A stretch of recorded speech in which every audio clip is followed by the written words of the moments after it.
Our hero Kim Kulsu is an overpowered player. His green goblin tears to shreds even elite mobs with a single hit while the hero just stands aside and watches. All thanks to his system class, Goblin Summoner. He thought it was complete trash until one moment he finally got it. The green behemoth he accidentally called fourth turned out to be max level. But earlier, he was just a regular construction worker with no money and no future. His only escape was the game, where he wasn't even a hunter, just a worthless miner with no skills. He was so weak that even low-level mobs made him tremble with fear. Everyone treated him like an idiot and a laughing stock, both in real life and in the game. One day in the mine, an elite party approached him and asked him to clear a path into a dungeon. He agreed, mined all the ore, and the passage opened right in front of them. But one of the party members betrayed him, knocked him out with a blow to the head. Not even a thank you. And after some time, the hero woke up in front of the very same dungeon entrance. Instead of leaving, he decides he will force his way into the opportunity they try to steal from him. He enters the darkness, vowing revenge on everyone who looked down on him. He swears he will become their worst nightmare. Then he spots the hidden dungeon itself and rushes in before the chance can vanish. He dives through the entrance without thinking. Inside, he immediately discovers the first trap. A staircase begins right beyond the threshold, and he crashes down it. The fall strips away more of his health and leaves him cursing the dungeon's design. Even so, he realizes he truly made it inside. Barely alive, but still standing, the place identifies itself as the hidden dungeon goblin shrine dominated by a giant goblin seated on a throne. At first, he scoffs, wondering if a goblin-themed hidden dungeon can really be anything special. But the silence and emptiness unsettle him, and he starts asking where the others went. His answer comes when he finds a severed hand on the floor. He stops cold, unable to understand what he is seeing. Then he discovers the dwarf's mutilated corpse and finally understands the danger. The dead body belongs to the same dwarf who had been traveling with the party. A message from the dwarf's player asks for revival, but the miner realizes no such skill exists. He bitterly assumes the dwarf delayed logging out because greed for the hidden dungeon kept him here until he died for real. At that moment, the system issues a red warning that this dungeon's difficulty is far beyond his level and urges him to leave immediately. Before he can react, a monstrous laugh echoes through the shrine. He turns toward the voice in the warning screen, sensing something far worse than a goblin. A gigantic creature is holding the party's fighter in one hand like a toy. Its other hand has already seized the white-haired mage as well. He can only stare in disbelief that this nightmare is supposed to be a goblin shrine. The monster reveals itself as Geyer, level 80, a grotesque being completely beyond anything he imagined. Seeing that level number, he realizes the situation is hopeless. Geyer opens its M around the fighter while still gripping him helplessly. The creature bites down and kills him instantly. The miner understands that the absolute worst-case scenario has arrived. He remembers that heaven's door simulates touch and pain so realistically that even death can leave lasting damage. The mage begs him to save her as Geiger crushes her in its grasp. He wants to refuse because a monster dozens of levels above him is impossible to fight. But he also knows trauma in this game can scar the brain itself. An extreme shock can lead to real death. Faced with that, he decides he cannot let this monster be the thing that destroys him. He tells himself this disaster is not his fault because the others abandoned him first. He admits he is weak and useless in battle, but that only means he has to survive by himself. That desperate thought becomes his only anchor. He clings to the belief that survival matters more than anything else, even if he must do it alone. Then the system declares that the Goblin Lord senses kinship with his cowardice and weakness. He is horrified to learn the throne figure is not just a goblin, but a Goblin Lord.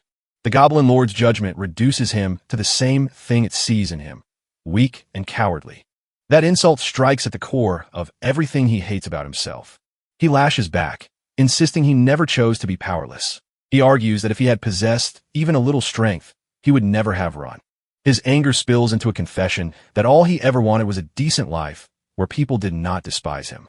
He wanted to fight monsters like everyone else, not spend his life mining rocks.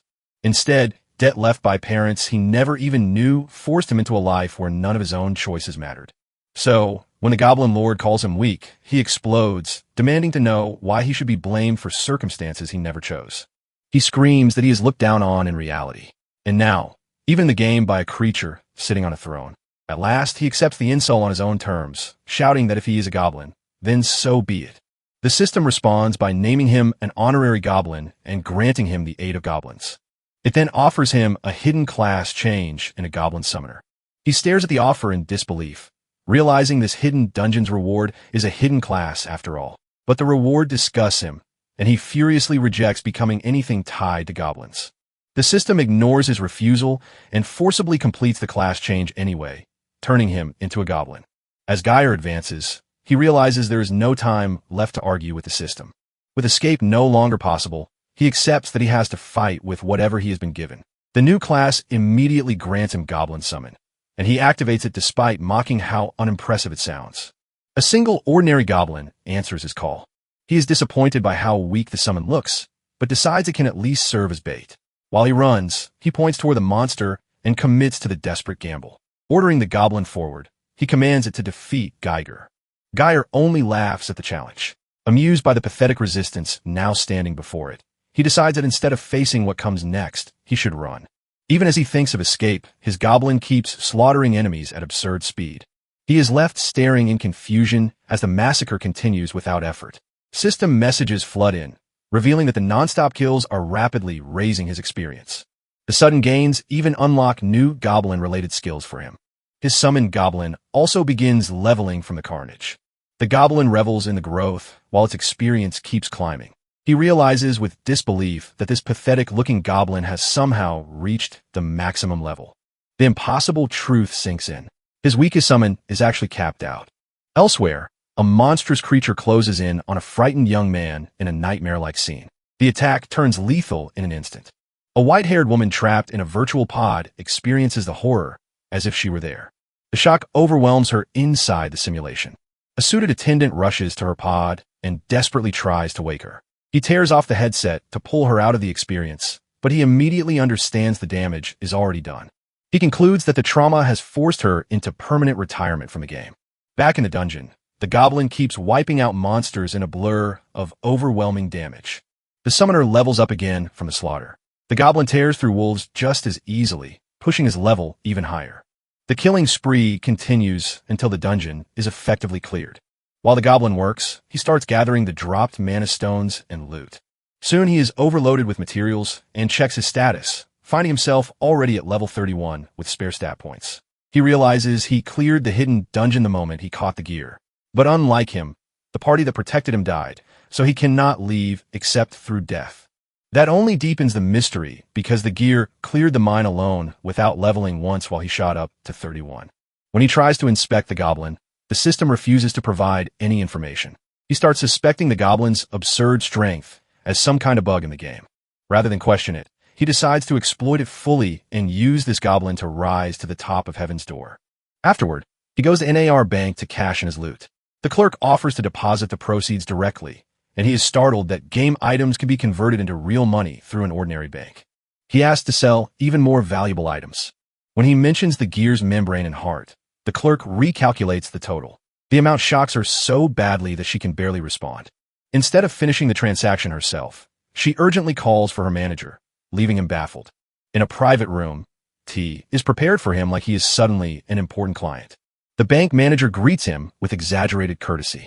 His blunt answer about the tea being cold immediately throws off the polished atmosphere. The manager explains that he only wanted to discuss better options for handling such a large sum. He pitches an investment product, implying it would be foolish to leave that much money sitting idle. The young man grows suspicious that a branch manager is personally courting him over this deal. The manager reveals that the Geiger materials are worth far more than the customer imagined. The true valuation lands like a bomb. The items are worth 230 million won. Outside, he celebrates wildly with the goblin because the sale lets him repay a tenth of his debt. His joy turns awkward when he remembers he cannot lie about how hideous the goblin actually looks. He tries to dismiss the goblin in town only to discover it will not unseam him, and everyone is already staring. Bystanders begin gossiping about the disgrace of a goblin walking openly through town. Their mockery hits him too, and he snaps that he is not the goblin they should be laughing at. The goblin, meanwhile, casually pokes at a nearby player as if testing the crowd. The goblin seems confused by the attention, but remains unfazed. A red-haired brute named Pat in the Annihilator storms in, furious that a goblin is roaming the streets. The crowd identifies him as a member of the Evan Guild, though his grand title turns out to be self-appointed. The summoner immediately senses that anyone calling himself that is probably dangerous and unstable. He tries to warn them that the goblin is not an ordinary monster. Patton attacks first, swinging with full force at the goblin. The goblin answers with one casual blow that sends Patton flying. A system notice explains that player killing is capped to prevent bullying, but the hit is still devastating. The onlookers are stunned as Patton dies, and the boastful annihilator is annihilated by a goblin. The summoner panics, realizing that if anyone links the goblin to him, he is finished. A hooded assassin from the guild mocks Patton's humiliation and steps in. The rest of the guild arrives, dismissing the goblin as beneath them while vowing revenge for their member. He knows the goblin will win, but that certainty only makes things worse because a full guild massacre will expose him even more. He begs them to stop and let him handle the goblin, but they threaten to kill him too if he interferes. Trying to stall them, he argues that ganging up on one goblin would look pathetic just as the goblin uses throw stone. The thrown stone instantly kills one of the assassins, proving the guild is in real danger. The remaining guild members charge while he flees in terror, unable to believe his life has turned into this disaster. He bitterly mourns how his Maxwell goblin and bright future have somehow become a nightmare. An old man suddenly calls him into a nearby building. When he demands an explanation, the stranger only insists there is no time and orders him inside. The door slams shut behind them. The old man reveals his trap immediately, announcing that he has led the young man straight to his funeral. As he runs again, another system message appears, and he curses the timing. The system awards him a goblin point because his cowardly attempt to lower everyone's guard apparently impressed the goblin lord. That insult triggers a deeper rage in him because he is tired of being called weak and lowly. He mentally confronts the image of the goblin lord and rejects being branded sneaky as well. He insists that he did nothing wrong. He starts asking what exactly makes him seem weak, vulgar, and sneaky. His answer is simple. Others invited him in, then betrayed and attacked him without warning. He turns to the goblin and decides they are done accepting contempt for being weak. Together, they vow to destroy the Evatan guild. Meanwhile, the guild's archer moves across the rooftops to join the pursuit. She mocks the knee for backup, believing she alone can finish the target. The hooded assassin warns her not to underestimate the goblin, since even weak Patton died in one hit. As they speak, the assassin notices a strange scream and a sudden disturbance nearby. The old man who lured the summoner is abruptly smashed into the building, dead before anyone can react. The assassin realizes too late that the goblin has gotten behind him. The goblin strikes again and sends him hurtling away. The guild is horrified when the attack registers as no damage to the goblin in return. The assassin finally accepts that the goblin's impossible damage was real all along. Now, facing the goblin directly, he realizes he may actually die. He barely survives the next exchange by blocking with both blades. Even that survival shocks him because the goblin actually parried his attack. The archer screams at him to stop hesitating before a goblin kills him. He is humiliated that someone of his rank is being pushed around by such a low monster. Unable to accept reality, he convinces himself the goblin must be using some trick. To force the issue, he activates his assassin skill, Extreme Evil. The skill floods him with murderous power, turning all his attacks into critical hits at the cost of crippling his speed. The archer is appalled that he would waste such a powerful skill on a single goblin. He shifts into a reverse grip stance and promises to kill the goblin in one strike before moving on to its master. The archer reluctantly agrees to end the fight quickly before more witnesses arrive. She unleashes Gale arrows to support him. Her skill removes movement speed debuffs in the area, restoring his mobility. With every buff stacked together, the assassin declares the game over for the goblin. He launches his finishing attack with overwhelming speed. Mid-strike, he senses something is terribly wrong. The goblin only grins back at him. In the next instant, the archer's ally is blasted into the wall and killed instead. A shadowy figure appears behind the archer and taunts her for talking about one-hit kills before reaching max level. She is shaken into realizing this goblin may not be a normal monster at all. The summoner steps forward and openly admits that he is the one who summoned it. That revelation terrifies her even more because one of the guild's strongest members just lost to his goblin. He refuses to explain the goblin's power and says the only thing that matters now is how furious he is. When she asks what they ever did to deserve this, he is stunned that she still does not understand. His attempt to explain his anger comes out so badly that she mistakes him for a crazed sexual predator. He tries to correct himself, but every word only makes her panic harder. Worried that anyone who sees this will misunderstand everything, he orders the goblin to stop her screaming. Unfortunately, Nearby players overhear enough to become alarmed. More witnesses recognize the same suspicious pair from earlier and point them out. He realizes the crowd has arrived too soon and tells the goblin they need to end this and run. The goblin obeys in the worst possible way by clamping a hand over the woman's mouth.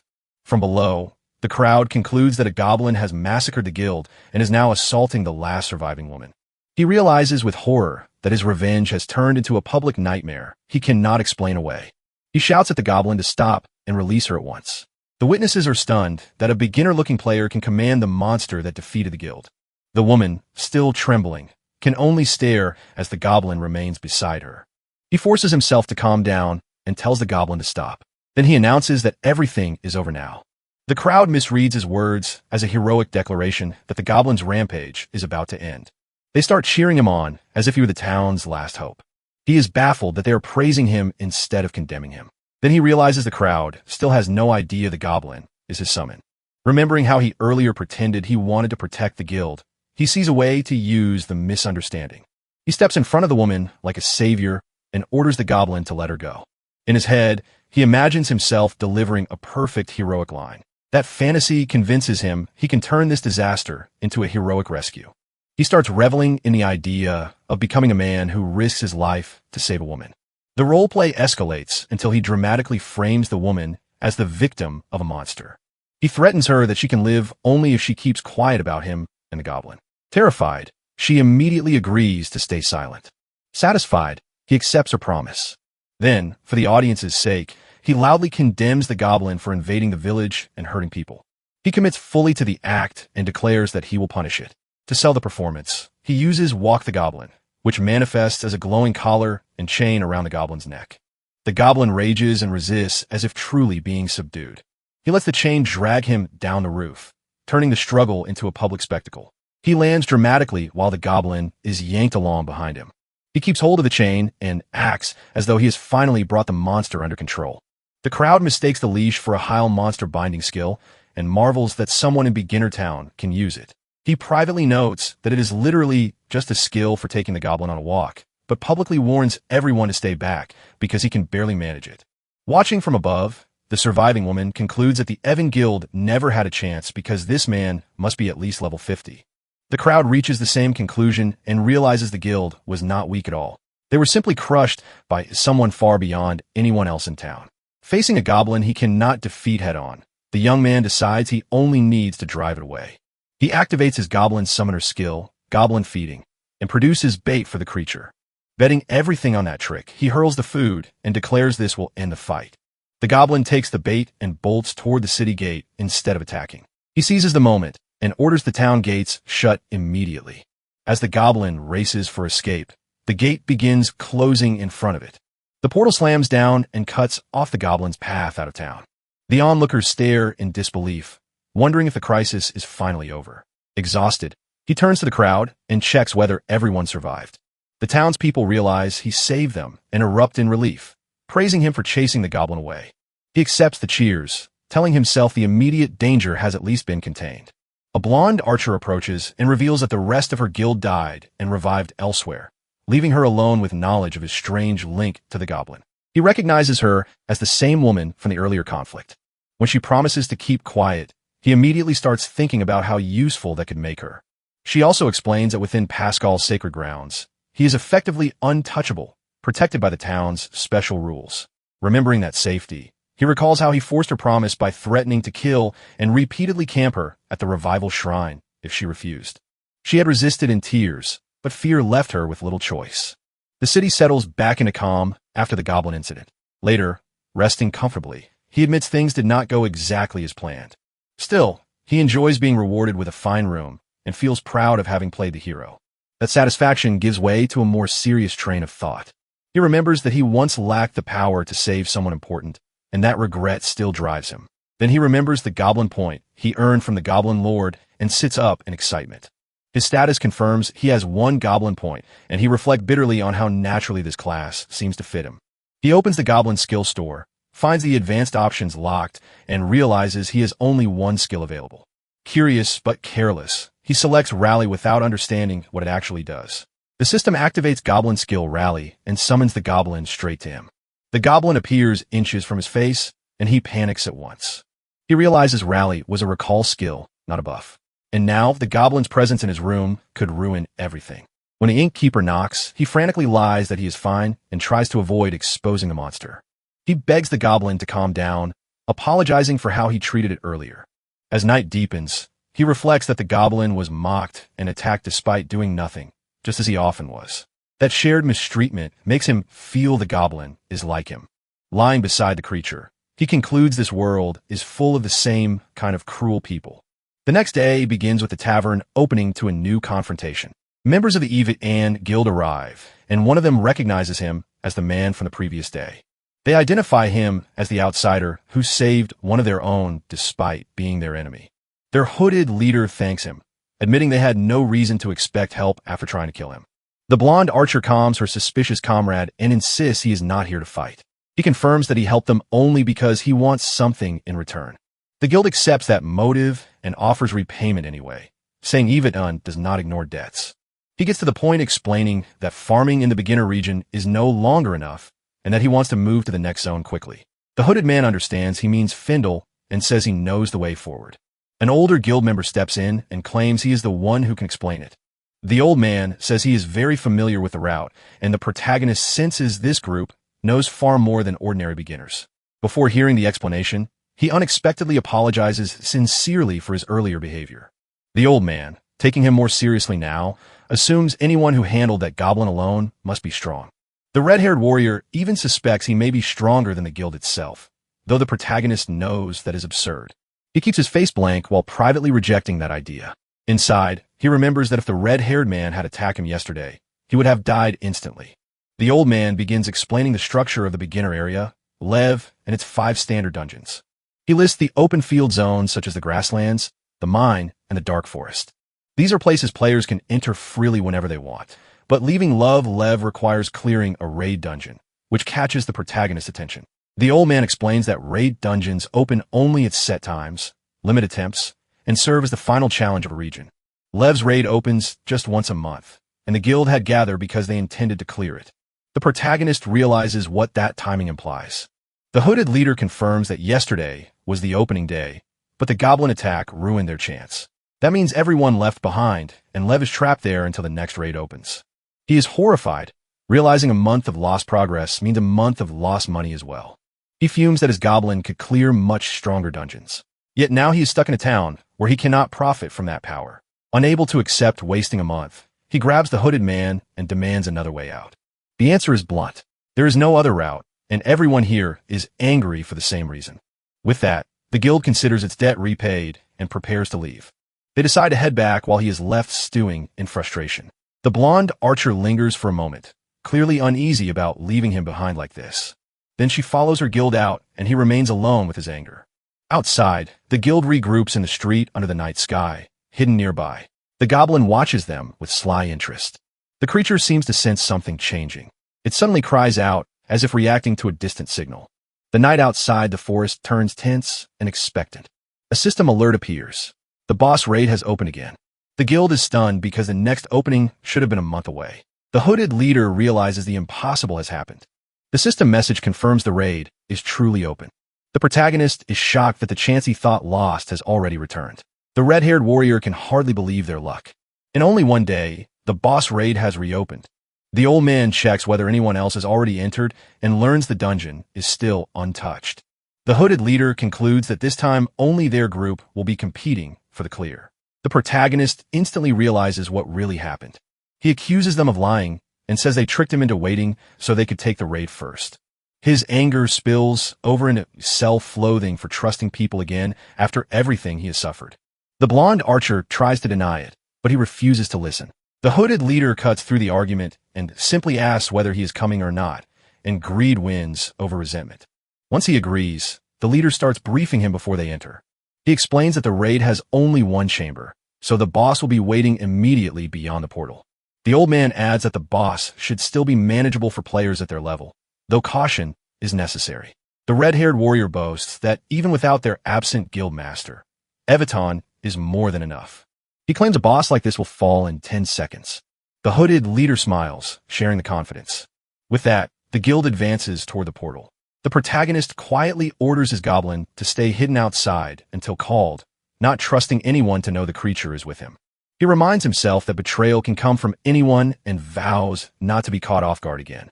He also checks that he still has an advanced healing stone that can revive him once if he dies. Deciding the risk is worth it, he throws himself into the raid.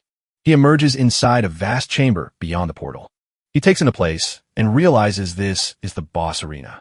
Then the truth hits all at once. The boss is a level 40 steel giant, and the raid has transformed into the hidden dungeon steel giant's residence. As everyone runs for their lives, the old man demands to know what new scheme the protagonist has dragged them into, and he can only swear he has no idea. The blonde archer screams for him to stop freezing and run back to the portal. Instead, he laughs in disbelief at the idea of fleeing a hidden dungeon.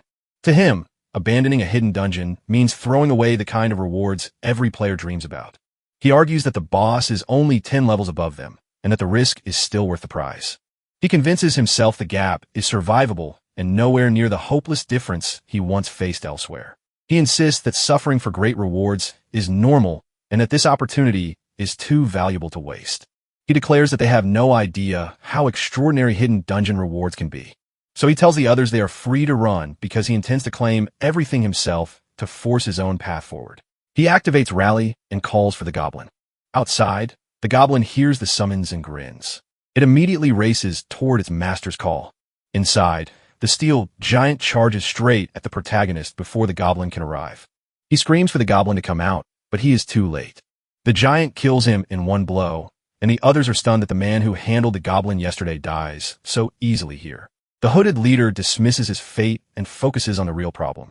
The portal has already shut, trapping everyone inside the hidden raid. The old man realizes they gravely underestimated the dungeon and explains that even raids can rarely mutate into hidden versions. With a hidden boss raid now confirmed, he says they have no choice but to fight. As his body lies there, the protagonist's real self experiences the death through his headset and is shaken by how absolute it felt. He is horrified that a single hit killed him despite being over level 30. Checking his status, he realizes too late that he never spent his 26 and used stat points. Worse, with the portal closed, he cannot summon the goblin, and he rages that the treasure was right in front of him before that mistake ruined everything. Meanwhile, the hooded leader orders Evadon to begin the hunt in earnest. Still conscious through the aftermath, the protagonist is startled that the fight continues without him. The blonde archer unleashes Arrow of Downwind, empowering the team.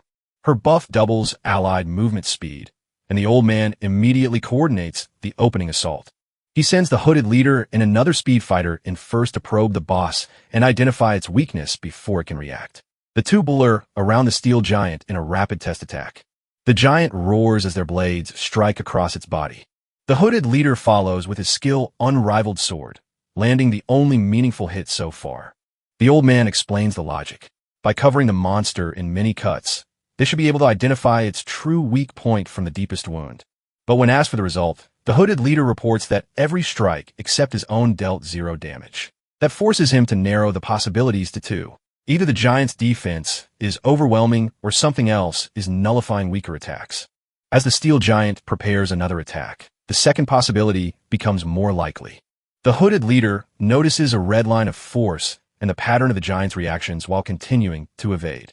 His stronger slash proves the boss can be hurt, but only by attacks above a certain threshold. He concludes the issue is not simple defense, but a special rule that rejects small attacks entirely. The system confirms it.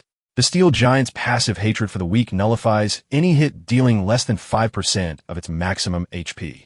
The red-haired warrior is told that only someone capable of a truly massive strike can break through that condition. The old man rejects him as the best option and says someone else can do even more under the right circumstances. He turns to the blonde archer, revealing that her ultimate Deathbringer arrow converts her own HP into devastating damage. A secret so powerful it could make her guildmaster. The red-haired warrior does not understand the skill, but he promises to buy her all the time she needs to use it. He activates War Cry and deliberately provokes the steel giant. The skill successfully forces the monster's attention onto him. The enraged giant bears down on the red-haired warrior alone.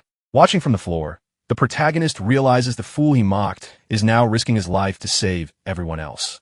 The steel giant crashes down with a crushing blow aimed at its new target. Patton withstands the impact and answers with a heavy strike, proving he can hold the line for now. The old man warns Patton not to relax, because the entire plan now depends on him buying enough time for the finishing shot. The raid leaders warn that one mistake will ruin everything, and the old warrior links his damage to the red-haired tank, so the burden of surviving can be shared. Kim Chosu realizes with alarm that these fighters are only ordinary classes and not even hidden class elites. Yet, they're still controlling the battle. The assassins move in under the tank's cover, planning to strip the steel giant's defenses with a stacking passive while the front line keeps it occupied. Watching the guild's coordination, Chosu is stunned by how overwhelming a real organized team can be.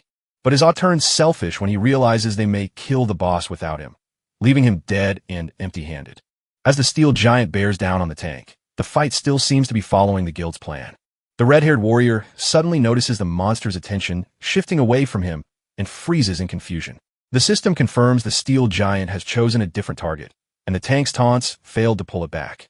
The giant slams the ground, signaling a sudden change in the battle's rhythm. Chosu rises and decides to interfere, smugly, believing that as the highest-level player present, he should take over. His confidence comes from the advanced healing stone that automatically revived him with a sliver of health. He treats his return like a hero's entrance, just as the steel giant locks onto him. That single revival resets the monster's aggro, and its wide-area attack instantly wipes out the assassin squad before they can react. The surviving members are thrown into chaos as the plan collapses around them. The battlefield is left littered with fallen allies, and the guild's careful setup is shattered in an instant. The red-haired tank lashes out in outrage, pretending his fury is for his comrades. Even as the disaster was triggered by Chelsea, the old warrior snaps at him to stay focused, because losing control now will only make things worse. The tank answers with a massive counterattack, trying to salvage the situation through brute force. His strike lands hard, but it is nowhere near enough to end the boss. The link damage skill backfires on the old warrior as well, and both frontline fighters are pushed to death's door. When the system announces the deaths of both tanks, Chulsa finally understands that his selfish revival killed the people holding the raid together. Instead of accepting blame, he immediately insists he did nothing wrong except save himself. One assassin survives the wipe and re-enters the fight, becoming the last real strategist still standing. He explains that monsters naturally prioritize healers and ranged attackers over tanks. Their only reason for controlling that behavior before was the tank's taunt, which forced the steel giant to focus on the front line instead. Chula's unexpected revival reset that targeting logic, and the assassins died before anyone could adapt. The archer, still charging her finishing shot, turns to the assassin for direction because the raid now hangs on a single decision. Her trump card consumes her own life to build power, making every second of charging a gamble. The cost is already severe with less than half her health remaining. The assassin orders her not to fire early because releasing now would waste the only win condition they have left. He confirms the boss's armor reduction never reached full stacks, so a rush shot cannot kill it. To buy her time, he decides to seize the monster's attention himself and tells her to keep charging no matter what happens. He makes it clear that if her one shot fails, the raid is finished. Choso awkwardly offers help, hoping to insert himself back into the plan. The archer rejects him outright, saying that without his goblin, he is useless and only gets in their way. Her contempt hits Chosu harder than the battle, and he starts brooding over how everyone sees him. He twists the situation in his head until he convinces himself the entire disaster is really their fault for excluding him. That resentment hardens into open hatred as he decides they deserve what happens next. He mocks them for relying on someone they consider weak and threatens to let them die rather than save them. In his bitterness, he resolves to stand aside and watch the guild fail. The steel giant charges the archer again, proving the assassin's reading of its priorities was correct. The assassin confirms that range damage dealers are still the monster's preferred prey, which means the archer remains in immediate danger. He intercepts the boss at full speed, forcing it to acknowledge him as an active threat. Knowing it is dangerous, he spends more of his strength on another high-damage assault to drag aggro through sheer output. The steel giant finally reacts to him directly, if only for a moment. He uses the opening to reposition, refusing to let the fight end before the archer is ready. As he moves, he explains that provoking a boss is not just about taunts, but about making yourself impossible to ignore. His twin blade technique tears into the giant again, steadily forcing its attention away from the backline. He keeps moving in a blur, turning the battlefield into a chase. His focus sharpens as he commits fully to becoming the bait. After another heavy strike, he spells out the second rule of aggro. The one dealing the most damage becomes the biggest threat. He realizes with grim satisfaction that only after 3 all-out attacks has the boss finally begun to treat him seriously. The system confirms the steel giant has now targeted him instead of the archer. Even so, the boss still has far too much health left, and the assassin knows his damage alone cannot finish this. He decides his role is no longer to win, but simply to keep the monster busy until the archer can. He activates a brief evasion skill and claims the next 3 seconds of the fight for himself. That confidence shatters when the system warns he lacks the mana to use it. The steel giant immediately lunges, and the assassin is left exposed. Chosu watches the crisis unfold from the sidelines. Still detached from the consequences, the assassin is struck down, and with his death, the last shield between the boss and the archer disappears. Chosu explodes in panic and rage, blaming the guild for trusting him and cursing himself for reviving it all. The archer finally turns her anger on him directly and tells him that his selfish revival ruined the entire raid. He admits he would rather see everyone die than let the others claim the reward without him, exposing the depth of his spite. The steel giant roars and bears down on the last 2 survivors. For the first time, Chulu and the archer share the same terror. As death closes in, the boss selects the archer again, leaving her trapped between finishing the shot and being killed before she can release it. She forces herself to keep charging anyway, deciding this incomplete chance is still better than none. Chulsa suddenly moves toward her instead of away, making her think he is about to sabotage her again. He asks a strange question about whether she can move while charging, as if a reckless idea has just occurred to him. She is too startled to understand what he is planning until he grabs hold of her. Her fear spikes because she assumes he is about to ruin the shot at the worst possible moment. Instead, he hoists her onto his shoulders and tells her that if 10 more seconds are all she needs, he will buy them. He sprints away with her as the giant's attack crashes down behind them, laughing wildly at the absurdity of it. The archer is shocked that he can move almost as fast as the dead assassin. Schultz reveals he dumped all his stat points into agility, creating movement speed that rivals an assassin, even though he is not one. At the same time, he receives a goblin point and bitterly recognizes that the system is rewarding him for acting like a monster again. The archer finishes charging, but now she must somehow aim while being carried at full speed. She knows a miss means certain death for both of them and tries to steady herself under impossible conditions. Even in the middle of this desperation, Chelsea jokes that she owes him heavily for the blood he lost and the revival stone he burned. The steel giant leaps high and prepares a devastating finishing blow from above.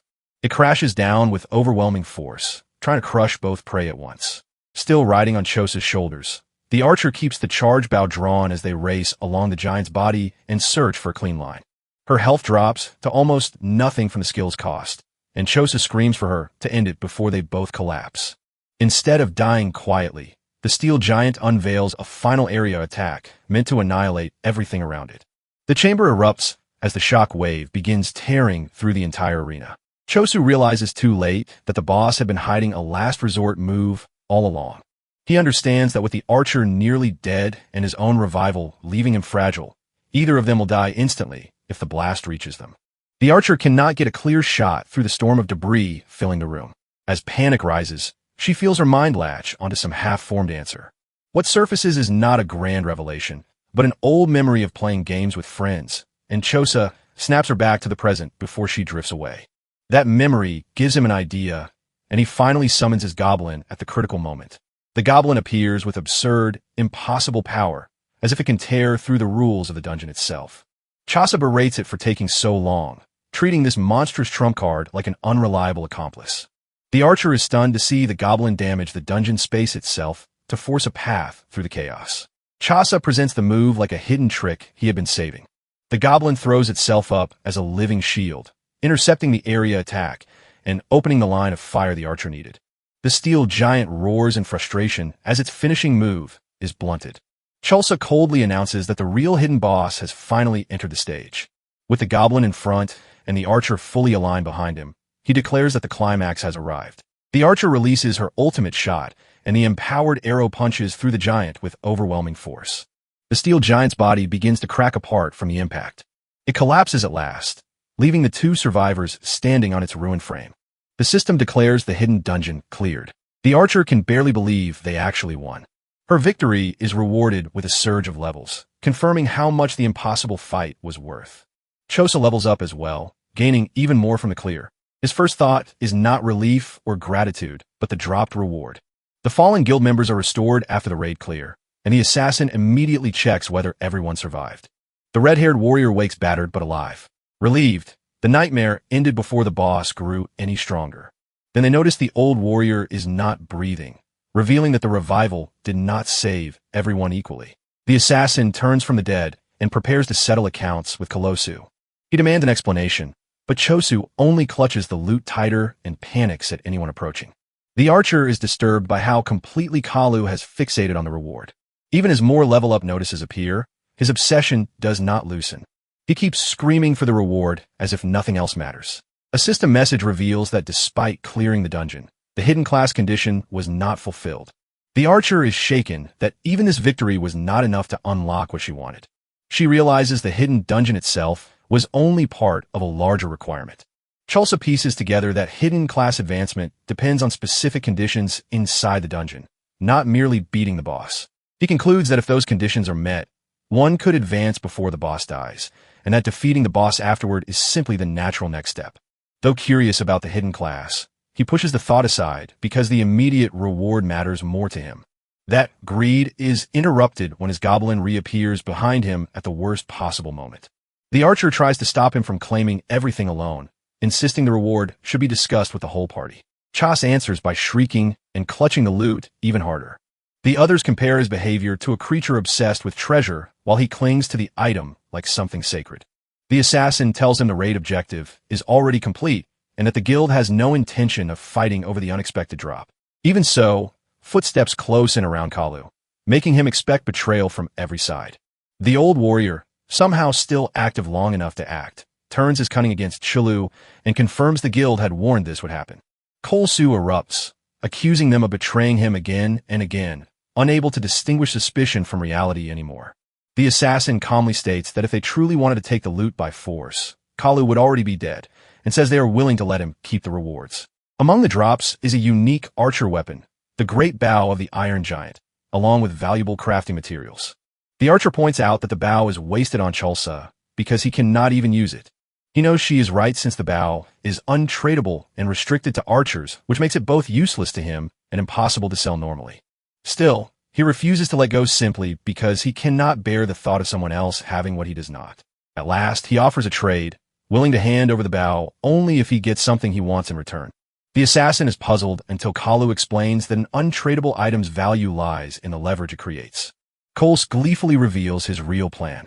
If he claims the bow, the archer will be forced to buy it from him on his terms. The old warrior is horrified to realize Kolosu endured the entire catastrophe with profit in mind from the moment they revived. Kolosu and his goblin laugh together like kindred monsters, and the assassin sees in him the same ugliness as the goblin lord's favor. The goblin hides nearby, no longer just a summon, but a partner in Chul's warp schemes. The archer accepts the bow onto her back, completing the exchange. Now, equipped with the great bow of the Iron Giant, she feels the weight of the prize and the cost behind it. The assassin thanks Chulsa for the trade, but cannot resist remarking that he has a rare talent for making everyone despise him.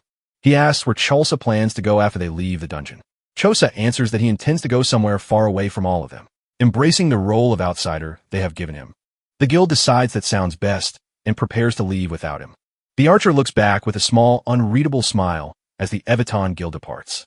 Left behind with only his goblin, Chula acts triumphant, as if this isolation were exactly what he wanted. The system confirms that the hidden boss raid has been cleared as well, closing the battle for good. Klo admits losing the unique bow stings, but he consoles himself with the item he gained instead, the Thief's Glove, a one-use tool that can steal almost anything below his level.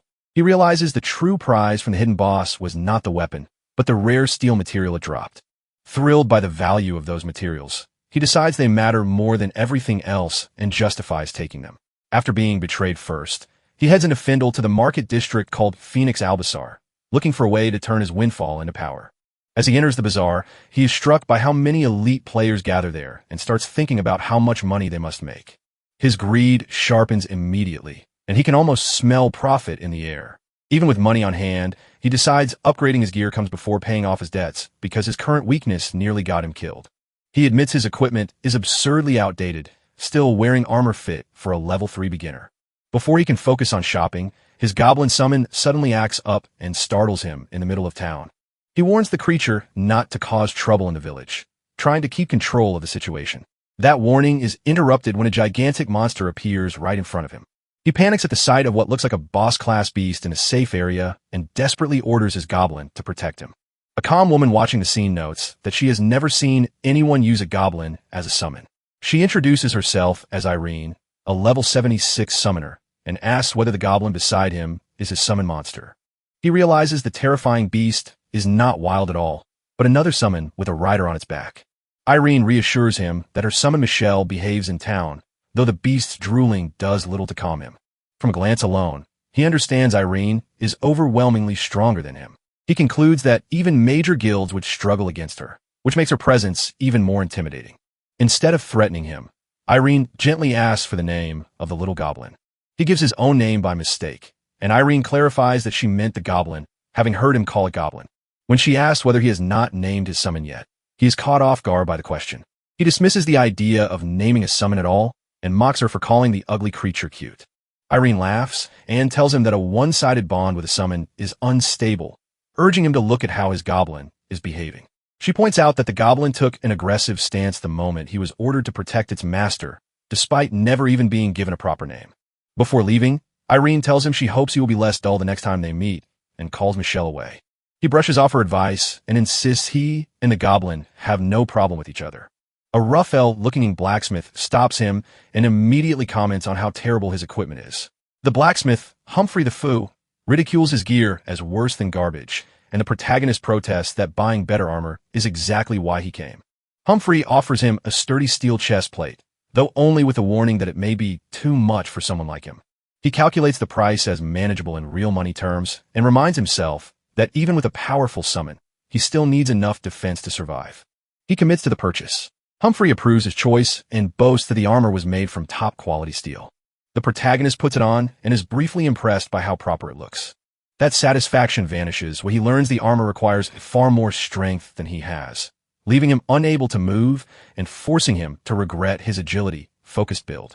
When he tries to sell it back, Humphrey offers only a tiny fraction of what he just charged. Outraged at being cheated by an NPC, he is about to explode when something else catches his attention.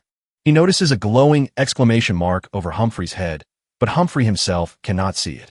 Humphrey suddenly starts frantically searching around, unable to find what he is looking for. He reveals that his forging hammer is missing, and without it, he cannot make anything. When the protagonist points out that other tools exist, Humphrey insists that only that specific hammer matters. Humphrey says the hammer should be in the underground waterway dungeon near the village entrance and orders him to retrieve it. A quest appears, offering him the ability to process materials into armor if he finds Humphrey's smelting hammer. He immediately understands that the real reward is access to crafting, not the hammer itself. That reward makes him connect the dots and realize the hidden boss materials were so valuable because they could be forged into equipment. He begins imagining what kind of gear those rare steel drops could become once processed properly. With that in mind, the underground waterway suddenly becomes far more interesting to him. He accepts Humphrey's trouble without hesitation. He decides to go alone, convinced party members would only slow him down. He boasts that he can clear such an easy dungeon in under 30 minutes, only to be interrupted by Humphrey's abuse. He pauses, confused by Humphrey's behavior and the way the quest is unfolding. Humphrey insists on coming along, and the system warns that the quest will fail if Humphrey dies.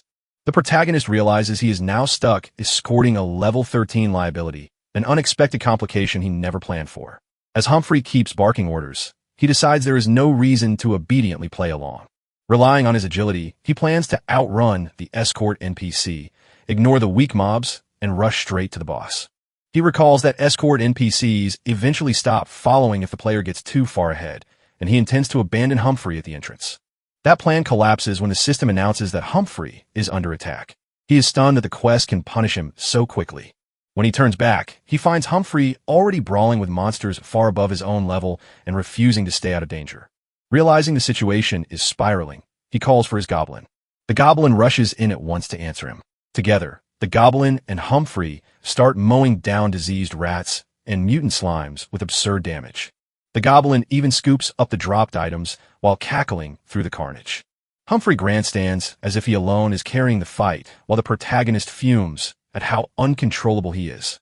Humphrey suddenly senses another presence deeper in the dungeon. He charges toward it without hesitation, and the protagonist briefly considers killing him just to end the headache. Instead, he accepts that Humphrey's reckless confidence makes him impossible to manage and starts looking for a safer workaround. He abandons the idea of rushing ahead and decides the only safe option is to clear every monster on the path. Meanwhile, Humphrey barrels into a swarm of rats, ranting that they stole both his spot and the bazaar and his hammer. He and the goblin carve through the horde together as Humphrey vows to wipe them all out. Humphrey even unleashes a so-called secret technique while the goblin keeps pace beside him. The old blacksmith revels in the fight, showing that he still has the instincts of a warrior. Watching the efficient slaughter, the protagonist admits this slower method is safer, even if it takes longer. Humphrey then accuses everyone of looking down on him, and the protagonist tries to calm him by saying, "No one is doing that." Humphrey reveals that before becoming a blacksmith, he was a proud warrior, then uses war cry and provokes every nearby monster at once. His shout reaches something far worse than the local mobs. A sealed skull awakens in the darkness with a violent roar. A skeleton king and its undead retinue appear, and the protagonist realizes Humphrey's skill has dragged in enemies that would never have attacked otherwise. Furious, he accuses Humphrey of deliberately making the quest harder just to mess with him. In the middle of the chaos, the goblin casually catches a stone in its hand. It crushes the stone without effort, showing how much stronger it has become. Then, it leaps forward with savage delight to join the fight. The protagonist warns that if Humphrey keeps sabotaging him, he will stop caring about the quest and kill everything in sight. He concludes that escorting Humphrey is like dealing with a hidden dungeon layered on top of the real one. Amid the battle, he levels up from 34 to 37, finally meeting the requirements for his new armor. As he adjusts to the fight, he hears a suspicious sound somewhere ahead. Humphrey recognizes the danger first and shouts that it is a trap.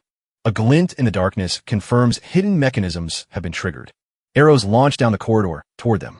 He instinctively shields the goblin with his own body, and the arrows harmlessly bounce off his newly equipped rare armor. Once Dvali ends, he is startled and wonders why the trap suddenly activated. The answer becomes clear when his foot lands on a skull hidden in the floor. At the same time, Humphrey is struck by an arrow and left barely standing. The protagonist lashes out at the monsters for forcing him into this mess, only for the system to reveal that Humphrey has been poisoned. Humphrey dies, and the escort target is lost. The protagonist erupts in rage, swearing he would kill Humphrey again even after death for causing so much trouble. Elsewhere in the city, a sharply dressed man hears Humphrey's distant cry and realizes he has finally found the person he was hunting. That man identifies the protagonist by name. Back at the smithy, the protagonist returns to Humphrey, who immediately notices the upgraded equipment he is wearing.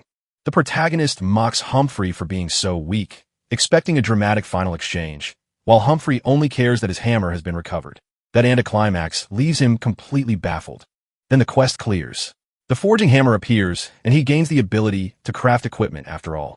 The goblin bluntly explains that the hammer dropped from the first route they killed, meaning the whole ordeal was unnecessary from the start. With crafting unlocked, Humphrey begins teaching him that equipment quality depends on the blacksmith's effort. Using the high-purity steel, Humphrey starts forging the rare material into armor. He declares that when the finest materials meet a master blacksmith, they are reborn. Humphrey proudly announces the creation of a fine piece of equipment, and the protagonist immediately undercuts him by calling it low quality, because Humphrey never even broke a sweat. Even so, the protagonist is overwhelmed by the fact that a hidden boss-only material has become his first truly rare armor. He equips the blue steel light armor, which perfectly matches his agility build, and even carries a special effect. Humphrey waives any fee this time, though both of them refuse to admit gratitude. That moment is shattered when PK mode activates and an unseen attacker targets him from the shadows. A man in a suit launches a sudden kick, but the protagonist manages to avoid a fatal hit. The attacker reveals himself as a player killer and says the protagonist is strong enough to have nearly killed his lady. The protagonist tries to explain himself, but the accusation makes no sense to him. The man states that the last person his lady partied with was Kulsa's, and that he is pretending not to know exactly who she is. He names Catherine and presses the accusation so hard that the protagonist is shaken by the memory. The name finally clicks for him. He remembers the white-haired mage from the mine dungeon who had been with the dwarf Gidger. That memory brings back the whole party he escaped from. He insists that he was the one betrayed and that Catherine stabbed him in the back first. The suited man coldly asks whether he really dares call himself a victim. He reveals that while the protagonist walked away alive, Catherine has been left in a coma, completely unresponsive. The protagonist is stunned to learn she has become effectively vegetative. He remembers how devastating Geiger's attack had been, but refuses to accept being blamed for what happened afterward. Trying to shift responsibility, he claims it was Geiger's fault and that he did nothing wrong. The man rejects that excuse and says guilt is not for the protagonist to decide after what Catherine suffered. He adds that the resulting chaos has even thrown the succession of the great Simian group's heir into turmoil. The protagonist realizes his armor nullified the man's attack, and the attacker curses his own mistake. Seizing the opening, the protagonist forces the conversation back to basics and asks whether Catherine is really the chairman's daughter of the Simyong group. The name Simyong immediately conjures the image of a massive real-world conglomerate. He understands it as a world-famous corporate empire whose wealth and influence are enormous. That means the unconscious woman in the hospital is not just any player, but the daughter of one of the most powerful chairmen in the country. The suited man confirms that Catherine was struck by a level 80 monster in a hidden dungeon. Cornered, the protagonist awkwardly suggests that maybe the trauma of total incapacitation is what left her like this. The man presses harder, asking how a level 3 player could possibly escape when a near level 40 player ended up ruined. He points to Catherine's condition as proof that the protagonist's survival makes no sense. The protagonist lies that he barely escaped only because he awakened a hidden class, then fumbles by saying Catherine should have gotten it instead. He realizes how absurd his own story sounds, especially since even the best doctors have failed to help her. The suited man notes that a hidden class is not some miracle cure and remains unconvinced. The protagonist asks whether that means there's almost no chance Catherine will recover and is sharply corrected that she is alive, only unconscious. The man explains that every top doctor has reached the same dead end. No one knows why she will not wake up. Faced with that hopelessness, the protagonist asks whether they're simply supposed to wait forever. He then proposes a new possibility. If the injury happened in the game, maybe the cure must also come through the game. The suited man, finally interested, tells him to continue. Improvising, the protagonist recalls an article about someone regaining consciousness while logged into Heaven's Door after being unconscious in real life. He claims that person woke up again just as the family had given up, though he knows he is inventing details. Internally, he admits he is lying to desperate people, but frames it as a tiny chance worth trying. He argues that doing nothing is worse, and urges them to grasp even a flimsy hope because Catherine deceived him too, and he has his own reasons to act. That personal admission catches the suited man off guard. The protagonist meets his gaze without backing down. The man studies him in silence, weighing the lie against the possibility it might still lead somewhere.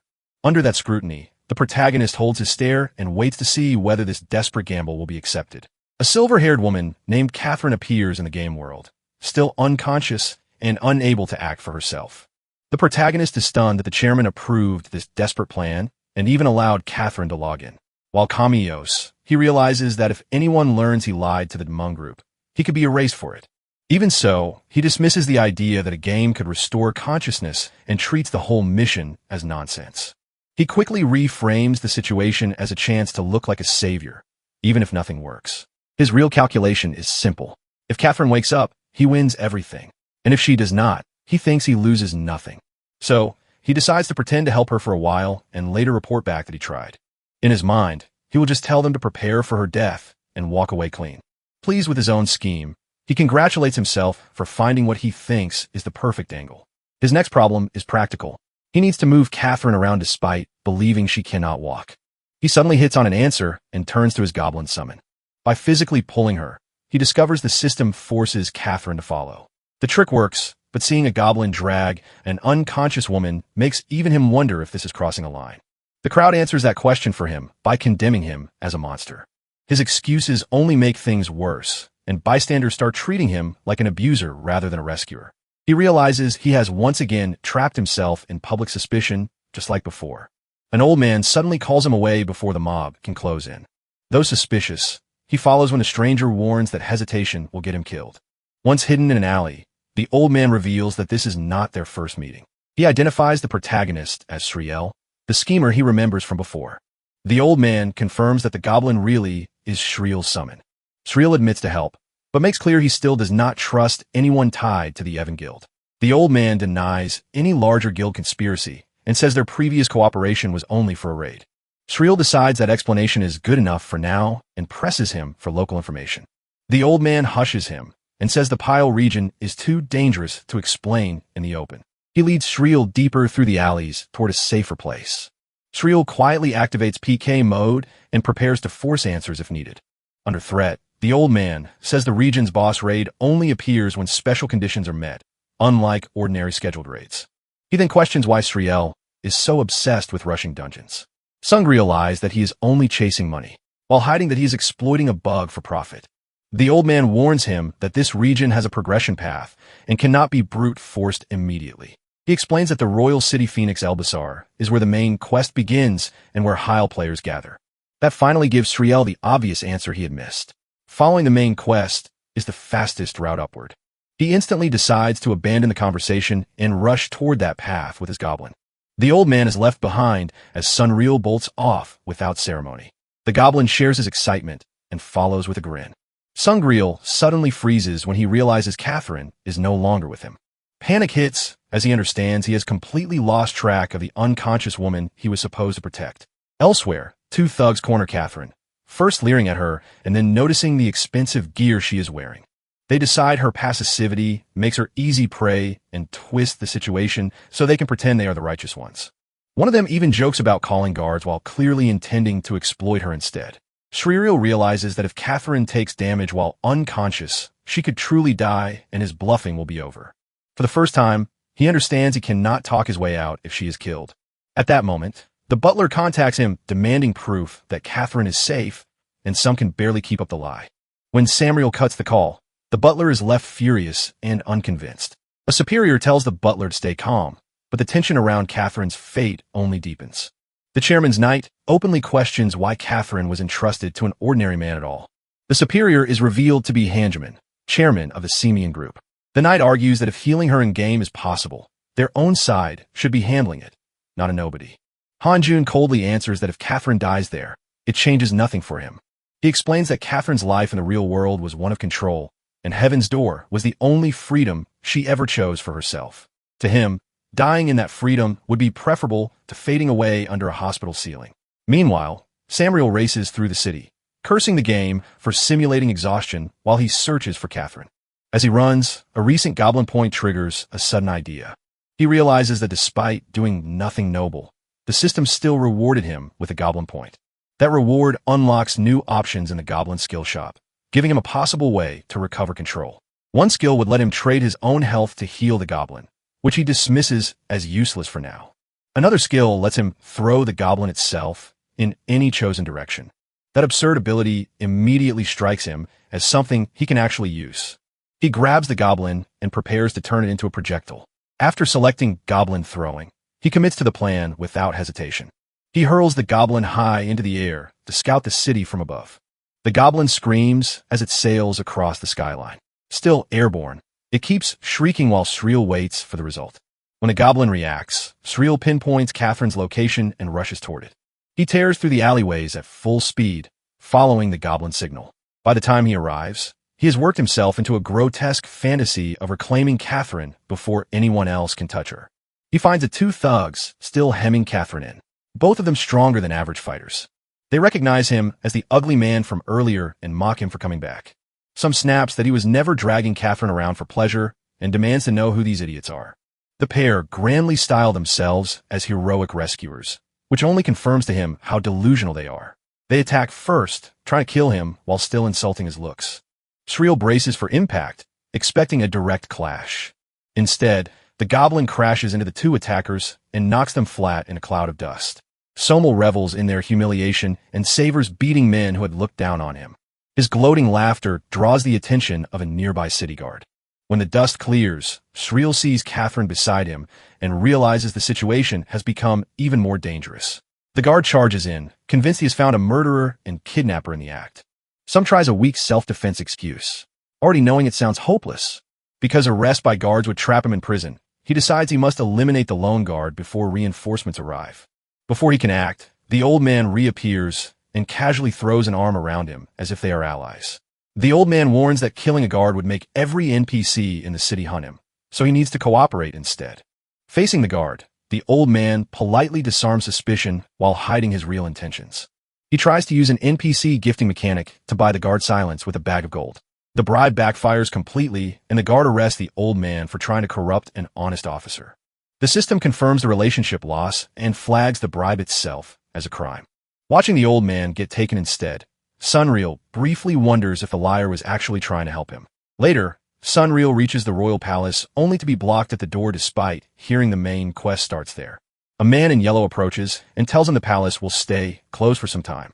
The stranger introduces himself as Shin, and Sunreal immediately notices the quest marker attached to him. Shin pegs him as a newcomer from the way he is making a scene at the gate. He says Shriel has the eyes of an adventurer and decides to test him. Shin offers a lead to a lost ruin and asks for help. He turns that request into a trial, promising palace access if Shriel proves his worth. The main quest appears. Retrieve the golem core from the lost ruins for a reward and entry onward. Inside the ruin, Shriel curses Shin for sending him into such a lethal place without warning. The dungeon immediately reveals itself as a death trap filled with lava and spinning blades. He knows his speed alone could get him through, but escorting Catherine without letting her take damage changes everything. Though he still dislikes her, he admits he cannot simply let her get hurt and tells the goblin to hold the leash while he leads. He crouches and prepares to sprint through the first trap sequence. He launches forward as the ruin erupts with danger around him. After barely surviving the opening rush, he immediately calls for the goblin to follow with Catherine. He activates Rally, a goblin summoner skill meant to pull the goblin toward him. The goblin surges forward under the skill's effect, transformed into a faster, more aggressive state. It races toward him, still clutching the leash tied to Catherine. Some realizes the skill is powerful, but he has not thought through what it means for Catherine. The goblin keeps charging, dragging the leash taut behind it. Some belatedly understands that Rally only affects the goblin, not the woman attached to it. Catherine is yanked violently across the broken path instead of being safely guided. The pull sends her toward the lava, and Some sees too late that she is about to fall in. He screams for the goblin to do something before Catherine is lost. The goblin responds by swinging the leash and flinging Catherine through the air like a hooked weight, narrowly avoiding the blades. Some can only stare in horror as the goblin improvises a rescue that looks more like an execution. Catherine slams hard on a solid ground instead of into the lava. Some begs her to wake up, terrified that this absurd rescue might still have killed her. Catherine remains eerily calm and unresponsive, offering no sign that she heard him. That silence triggers a memory of Catherine at home, facing her father after coming back late from seeing friends. Her father had taught her that friends were worthless and temporary, unworthy of her attention. He then shamed her appearance, treated her like filth, and decided to punish her for disgracing him. Young Catherine broke down, apologizing and begging for mercy. She cried out to her mother for help, saying her father was trying to kill her. Her mother turned away instead of protecting her. In Catherine's memory, that abandonment hurt as much as the father's cruelty. Back in the ruin, Catherine's name hangs in the air as the weight of that trauma lingers. Shriel panics over what to do next until the goblin offers a shameless suggestion. The idea of mouth-to-mouth shocks him, and he protests that this is only a game, but he talks himself into trying anyway, reasoning that she was effectively dead already, and any chance is better than none. While kissing her, he desperately rationalizes it as rescue rather than desire and clings to that excuse. In the middle of his improvised CPR, the butler calls again and catches him in the act. The butler is ready to kill him on the spot until Sunrio frantically insists Catherine is safe. The butler reveals he already knows her real condition because the medical team is monitoring her vitals in real time outside the game. He further explains that Catherine's rare dress has defense strong enough to prevent lethal damage in ordinary situations. Shriel is stunned to learn she was never actually dying, and the butler makes clear his only concern was preventing any indecent contact. Before the butler can demand visual proof, the connection glitches and cuts out. The butler is left staring at the disconnected call, his anger only growing. Sungreal turns to the goblin, making sure it understood the new reality. Freed from fear of Catherine dying, Master and Goblin decide to sprint recklessly for the boss room. The next trap announces itself as a rolling stone sphere barreling down the corridor. Sungreal and the goblin ride Catherine's body like a board to slip past beneath the boulder. The dungeon immediately follows with another challenge, forcing them to cross a broken bridge. The goblin whips Catherine across the gap by the leash while Shriel balances behind the move. They burst into the boss chamber where a giant golem rises and the objective becomes killing it. The golem attacks at once, and Sriel barely avoids being crushed. In his excitement, he realizes too late that he has just thrown Catherine at the enemy like ammunition. The system rewards him with another goblin point for that outrageously goblin-like tactic. Sriel immediately reframes Catherine as his anti-trap diffuser and orders the goblin to finish the golem in one hit. For the first time, Catherine's hand twitches, hinting that something inside her may be responding. The goblin drives Catherine straight into the golem's core with brutal force. The impact detonates the boss in a massive explosion as the blast blooms behind it. The goblin charges forward triumphantly, turning the absurd rescue mission into a grotesque victory. Kim Chosu opens the fight by having his goblin strike the ruined golem with overwhelming force. The goblin lands in front of the shattered stone body, expecting the battle to be nearly over. Chulsa stays smug and focuses on his real objective, recovering what he believes is the golem's core. Instead of dying, the ruined golem rebuilds itself in a larger, more violent form. Chosu is stunned to see the monster revive as ruined golem phase 2 and grows stronger. He abandons caution and orders the goblin to destroy it again. Anyway, the goblin rushes the enlarged golem without hesitation. Its attack shatters the golem once more with absurd damage. Sa starts to celebrate, convinced he has finally won. Before he can finish, the rubble surges with energy again. The monster revives yet again as ruined golem phase 3, proving each destruction only escalates the threat. Realizing the pattern, Chulsa orders the goblin to stop destroying it and only block because killing it makes it stronger. He urgently warns the goblin not to take the golem's attacks head on either. The golem answers with a massive blow that sends Chulsa scrambling for his life. Its attack tears through the hall with explosive force. The devastation keeps spreading, showing the fight is already slipping out of control. Chulsa finally grasps the real problem. Unless he finds the core, the golem may keep reviving forever. He recalls an earlier lesson that the golem's core is supposed to be its weakness. But unlike the experts who cleared this before, he has no reliable way to locate that weak point. He considers simply destroying everything, then panics at the thought of raising the monster to an impossible level. The possibility that the golem could surpass even his goblin terrifies him. At that moment, Catherine suddenly appears awake inside the dungeon. A huge attack bears down on her before Chulsa can process what is happening. She stares ahead in blank confusion, not yet understanding where she is. A strange visual distortion suggests her consciousness is unstable and only partially present. Her confusion spikes into alarm as reality crashes in on her. She breaks into a full panic, screaming in terror. The golem's attack slams down near her as the chaos intensifies. Chosu recognizes Catherine and is horrified that she has awakened here. He tries to reassure himself that someone of her level should survive that much damage.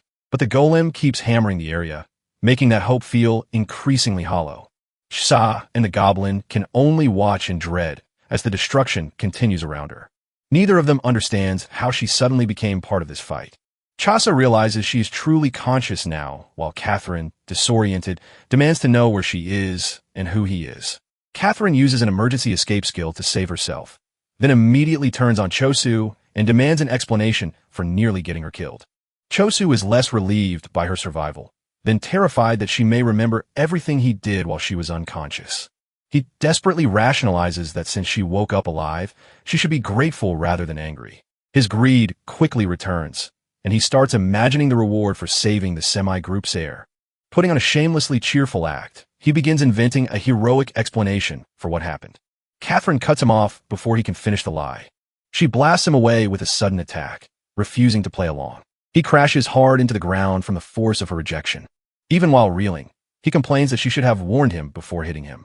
Catherine sees him retreat and assumes he is just another coward abandoning her to save himself. Shaking and crying, she admits she is terrified. Her fear runs deeper than the dungeon because she knows her father learned she used Heaven's Door and she believes he may kill her for it. Elsewhere in reality, her body screams in panic inside the medical setup. The staff around her are shocked that she has regained consciousness. They realize something has gone wrong in the game and conclude she is trapped in extreme fear, blaming Kim Chosa for it. The butler is appalled by the possibility that Chulsa did something unforgivable to her mind.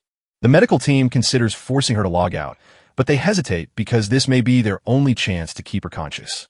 They explain that abrupt disconnection is dangerous and impossible during an active dungeon raid anyway. The butler decides the only option is to enter the game himself and verify the situation directly. Back in the dungeon, the ruined golem launches a rock missile attack. The barrage begins raining down through the hall. Catherine runs for her life between the falling projectiles. She barely squeezes through the collapsing path, driven by raw panic. The goblin intercepts part of the attack to keep the debris off her. Chasa shouts that she cannot outrun the golem at her speed and demands to know what she thinks she is doing. Catherine stops only long enough to ask if he is safe, showing her panic has not erased her awareness of others. But her mind is still trapped in terror, repeating that she is scared over and over. Seeing her mental state deteriorate, Chasa decides he has to act before things become even messier. He calls for the goblin. His first instinct is to have the goblin knock Catherine out, treating her as dead weight in the middle of the fight. Then he hesitates when her condition and words stop feeling like a simple inconvenience. Catherine begs him for help and offers money, assuming he is just another hired hand connected to her father's company.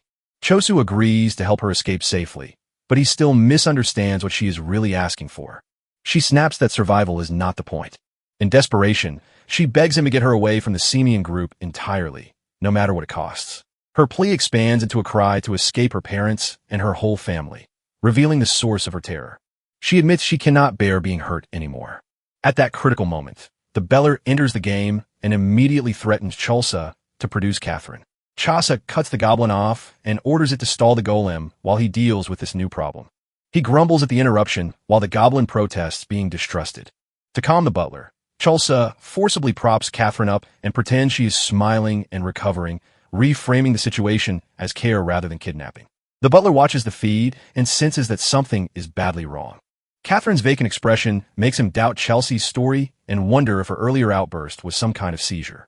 He decides there has been a misunderstanding only in the sense that she is clearly unstable and orders Chula to leave the dungeon immediately. He also declares their arrangement over and says he is taking Catherine back. Kolsu abruptly cuts the connection before the butler can enforce that order. Freed from the call, he bluntly decides he will not let the deal end unless he chooses and reminds Catherine that she still owes him money. Catherine instantly calls out the deception and curses him for lying. Chelsea drops the pretense and admits he wants money, threatening to expose her awakening to the semi-young group unless she pays him. Terrified, Catherine promises to find a way to pay, even if she has to sell all her expensive gear, as long as he keeps her secret. When he scoffs at that, she names 100 million, finally giving him a number big enough to matter. That promise is enough to refocus him, and he calls the goblin back to work. The goblin reveals the disaster has worsened again, with the ruined golem now reaching an enhanced 5th stage at level 170. Chosu is furious that the goblin failed to stall it while he was talking. Now facing a monster that can kill him in one hit, he panics and runs. Catherine freezes the level 170 golem with Icicle Blast, buying them a brief chance to escape. Chosu is shocked when a monster actually stops moving. Catherine explains that the freeze is only temporary against something that's strong and demands that he stop standing there and run. She drags the others into motion, warning that the golem will break free soon. The frozen prison starts cracking almost immediately under the golem's power. All three sprint through the ruined corridor, trying to stay ahead of the inevitable pursuit. Joseph spots the exit and shouts for them to head straight for it, but the rope attached to Catherine catches on debris behind them. The snag tightens before anyone notices. Catherine realizes too late that something is wrong. The rope yanks her violently backward and throws her to the ground just as they are about to escape. Chelsea hears the impact and looks back. He sees the level 170 golem descending on the helpless Catherine as she begs for help. For a moment, he freezes, caught between fear and instinct. He remembers the last time he ran from someone in danger and tells himself this time cannot in the same way. He forces himself to choose saving her over saving himself. Knowing a level 170 monster will kill Catherine for sure, he runs back because, unlike her, he has no one waiting to save him later. Catherine, convinced he will abandon her like everyone else, loses hope. She bitterly concludes he is no different from the people who always failed her. As the golem's crushing blow falls, she resigns herself to dying alone. The impact detonates across the floor. Then, golden lines suddenly bind the golem's body in place. A radiant swordsman in yellow bursts into the battlefield. He lands between the monster and its victim and takes control of the fight instantly. Kolsa recognizes the newcomer and is stunned by who has appeared. The man identifies himself as the NPC god and casually announces that he will handle the rest. Kolsa realizes the awful truth of the quest. It was designed so players would always lose naturally because the golem's core did not even exist until this NPC appeared. The scenario was built to showcase the NPC god's overwhelming victory after the player failed. That revelation also explains why earlier attacks caused no real pain, since the system was protecting players from scripted loss. The NPC god treats the situation personally, furious that his subordinate was harmed, but still leaves the final outcome to Chulsa for the moment. He engages the golem directly and tells Chosa to brace himself for what comes next. The sheer force of the clash leaves Chula speechless. Even his usual shameless confidence disappears in the face of that power. The NPC god keeps boasting that the fight is beneath him, which only makes Colinu more suspicious of how absurd this all is. He carved through the golem's body with ease while continuing his ridiculous bravado. Each strike tears the monster apart faster than it can respond. Chosen notices that the NPC god is level 70 and is baffled that someone so far below the golem can dominate it. He pieces together the quest logic. Ordinary players around level 30 to 40 are meant to lose to the golem. As it escalates, even a player who somehow wins once would only trigger a stronger revival and lose later. Only after that failure does the Heil NPC appear to finish the quest cleanly.